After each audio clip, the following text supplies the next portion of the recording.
apa coba ya? Saya coba gambarkan bagaimana tubuh kita itu. Jadi baik, kalau saya sering ditanya, kapankah waktu makan terbaik? Kapan waktu makan terbaik? Maka jawabannya kapan? Saat mata kita melihat matahari dan sebelum matahari itu tenggelam. Ya, kenapa begitu? Karena memang saat itu ada fungsi hormonal kita yang sudah berubah ketika lihat matahari dan ketika matahari tenggelam. Siang hari kayak begini, ya, teman sekalian, maka tubuh kita itu yang bekerja lebih dominan adalah saraf namanya saraf simpatik. Simpatik itu bikin jantung lebih kencang, alert segala macam gitu-gitulah. Adrenalin itu pagi-pagi itu mulai dari matahari terbit, ya. Malamnya diganti dengan waktu atau hormon yang sifatnya parasimpatik. Parasimpatik itu apa? Dia hormon rileks, ya. Hormon rileks. Hormon rileks itu ngapain? Ya istirahat. Makanya Nabi, kalau kita baca dalam sirahnya, Rasulullah itu kalau habis isya ngapain? Tidur. Jadi kalau ada seseorang olahraganya malam nggak tepat, ya nggak tepat. Kenapa nggak tepat? Malam itu waktu tubuh kita diistirahatkan. Bahkan saya ada lihat satu penelitian, orang-orang yang tidurnya 8 jam sama tidurnya 5 jam itu ternyata beda bentuk dadanya. Jadi orang-orang yang tidur 8 jam itu dadanya lebih busung, lebih tegak gitu kan, dibandingkan 5 jam. Ya, seperti itu. Nah, makanya penyakit saat ini bermula akibat dari apa? Akibat dari dilanggarnya sunatullah ataupun apa yang disampaikan Allah dalam Al-Quran ataupun sunnah Nabi SAW. Ya. Kalau Anda perhatikan, contoh mungkin gerakan sholat aja. Gerakan sholat itu kalau dikerjakan dengan baik dan benar sebagaimana Nabi kerjakan, maka saya bisa pastikan niscaya tidak ada satu orang pun muslim yang susah buang air besar. Dari mana dapatnya? Coba aja nanti. Kalau Anda lagi sujud itu kan, sujud itu posisinya sebenarnya kalau diajarkan ya secara dalilan mungkin lebih paham kan. Itu kan kakinya begini tuh. Saya biasanya paha ini saya rapatin lagi ke depan. Saya rapatin lagi antara dua paha tadi, maka otomatis perut Anda pasti akan ketarik. Ya, perut Anda pasti akan tertarik, otomatis apa? Otot perut akan kencang sekali. Ya kalau bahasa orang gym itu ngelatih abs gitu kan, core-nya gitu lah. Begitu. Kalau itu udah kencang, maka otomatis apa yang terjadi? Yang terjadi adalah peristaltik kita, isi usus kita tuh akan baiknya luar biasa. Nanti cobain deh. Ya, kalau lagi Anda sujud gitu kan, sujudnya kaki belakang itu dirapatin dan paha kita, paha atas sama paha bawah itu dirapatin. Anda lihat, perut kita ini kayak ditarik ke atas. Itu satu hal saja, ya. Tapi sayangnya banyak orang ketika sholatnya malah justru nggak kayak gitu, ya. Seperti itu, ya. Itu baru satu hal saja. Nah, kalau kita belajar tentang hormon, tadi sedikit tentang hormon, ya nggak usah diingat lah hormon apa. Intinya hormon siang, hormon malam gitu aja, ya. Jadi hormon siang itu adrenalin, semua kortisol muncul siang hari, ya. Maka kita disuruh siang hari itu suruh ngapain? Bertebaran lah kata Allah gitu kan. Nah, bicara tentang makanan, maka sebenarnya ada satu fenomena menarik. Jadi tubuh kita tuh kalau dia diasupi dengan sesuatu yang tidak bisa dia olah, maka tubuh akan minta istirahat. Baik, saya tanya, kenapa Anda habis makan nasi padang ngantuk? Bukan kenyang, Pak. Kenapa Anda habis makan rujak gak ngantuk?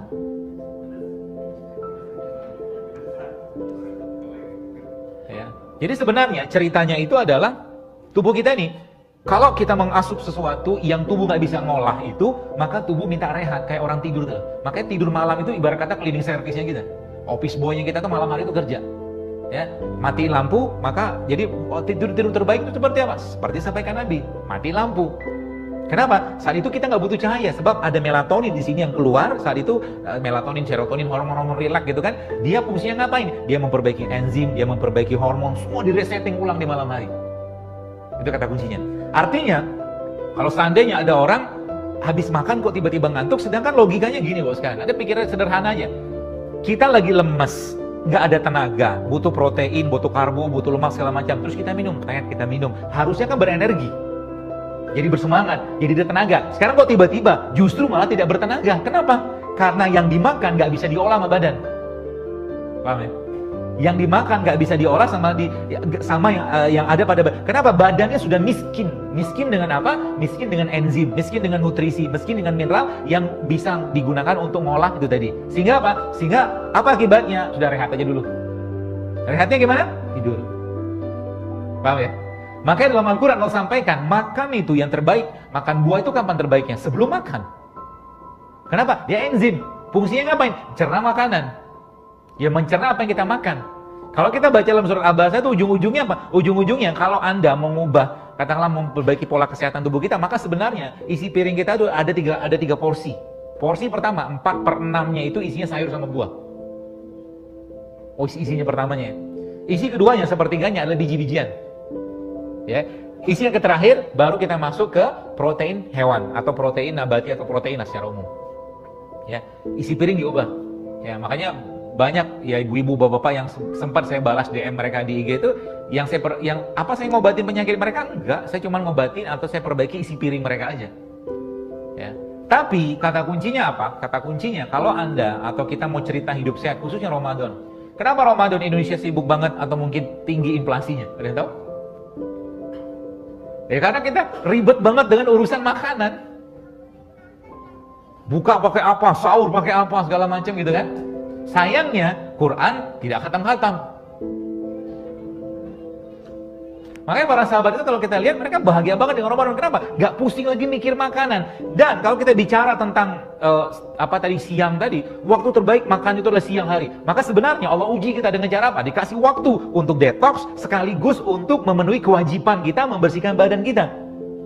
Waktu yang tadinya kita disuruh makan, di stop sama Allah, jangan makan dulu. Gitu kan? Makanya kita nih bos sekalian, kalau boleh saya katakan, ibarat kata gini lah. Sebuah pabrik, sebelah mungkin Toyota di Jepang misalkan gitu lah, atau Hyundai Korea gitu kan, ketika dia bikin mobil, pasti ngasih spare partnya. Pasti bikin spare partnya, pasti bikin toolsnya, pasti bikin order dealnya gitu lah. Dan dia kasih satu buku namanya apa? Manual, user manual. Manusia juga sama. Manusia ada user manual kita mana? Di Al-Quran. Patuhi itu. Toolsnya dari mana? Atau softwarenya dari mana? Atau mungkin spare part dari mana? Dari semua yang Allah tumbuhkan di atas tanahnya. Saya baru baca buku, ada buku lagi saya baca judulnya How Not to Die. How Not to Die, bagaimana cara untuk tidak mati. Yang ngarang seorang dokter, dia situ ketawa, saya baca buku itu ketawa sendirian. Dia tulis How Not to Die from heart disease. Bagaimana jangan sampai mati, tanda kutip bahasa dia kan, dari serangan jantung segala macam. Ditulis banyak. Dan salah satu yang saya sampaikan situ apa? Ternyata dia bikin penelitian sendiri. Orang-orang yang makan Brazil nut itu ada kacang gitu, kacang Brazil lah gitu kan. Itu ternyata kolesterol dia turun, Bau. Hanya makan berapa banyak? Hanya makan segenggaman Brazil nut setiap hari. Ya, itu saya katakan tadi kan ada biji-bijian kan. Nah makanya kalau kita ngerti konsep ini, maka Ramadan ini akan jadi bulan enzim, bulan sayur, bulan buah. Tapi syaratnya apa? Syaratnya Anda harus stop dulu apa yang membuat kita banyak masalah selama 11 hari atau 11 bulan kemarin. Ya, kita harus stop dulu itu. Mau disebutin? Nggak gorengan kok, tenang aja. Yang pertama, gula pasir dan turunannya. Anda harus stop. Benar-benar stop selama Ramadan. Sebab apa? Beberapa ahli malah mengatakan sugar is poison. Gula pasir. Yang pertama itu. Yang kedua apa? Tepung dan turunannya. Bukan gorengan. Ya, tenang aja, bukan gorengan. Yang ketiga, nasi putih. Dan ya nasi putih. Saya akan coba Yang keempat, minyak goreng dan turunannya. Yang kelima, dairy product berbasiskan susu. 5 hal tadi kalau Anda stop selama Ramadan, stop ya. Anda lihat nanti di paling minggu kedua, pekan kedua Ramadan itu badan kita akan jauh lebih fit. Itunya. Jadi ada satu proverbnya orang Barat yang berkatakan, if you wanna cure someone, ask them to stop what make them sick. Kalau Anda mau mengobati seseorang, suruh mereka stop dulu apa yang membuat mereka sakit. Gitu. Ya. Sehingga nanti Ramadan tubuh kita akan benar-benar terasup dengan bahan-bahan yang memang seharusnya masuk. Saya kasih ilustrasi gini aja lah. Sebelah ada orang punya mobil mewah, mobil sport car gitu kan, harganya miliaran. Kalau kita bicara tentang mobil ini bos sekalian, maka saya sangat yakin kalau yang punya mobil tadi pasti akan isi dengan bahan bakar terbaik. Sebulan namanya Pertamax, kan gitu. Sebab apa? Kalau diisi Pertamax, mobilnya akan kenceng, akan baik, akan sesuai dengan jangkaan pabriknya. Pertanyaannya, ya, kalau mungkin saya kembalikan sebuah pertanyaan kepada Anda, dan kalau Anda jawab, saya pun sudah tahu jawabannya. Mobil yang miliaran tadi kalau dibandingkan dengan badan kita, mahalan mana? Maka semua akan menjawab, mahalan badan saya dong, kan gitu. Tapi kalau saya balik tanya lagi dengan sebuah pertanyaan, bahan bakar apa yang sering kita masukkan dalam tubuh kita? Maka tolong jawab. Yang pertama, premium. Yang kedua, pertamax atau oplosan. Sebagian besar oplosan. Sebagian besar oplosan. Sehingga apa? Sehingga nanti sekalian, apa yang Anda makan saat ini akan jadi tabungan tubuh Anda 5-10 tahun ke depan. Dan apa yang, jadi kalau Anda lihat, ini misalkan sebulan mungkin tubuh kita tuh bukan kayak mesin sosis, nggak bisa gitu. Contoh gini ya, sebulan saya mau bikin sosis ayam, saya ambil tepung, bla bla segala macam, saya masukkan mesin sosis, jadilah sosis ayam. Tubuh kita nggak gitu, nggak bisa gitu dia. Anda makan satu kurma saja, itu efeknya itu luar biasa.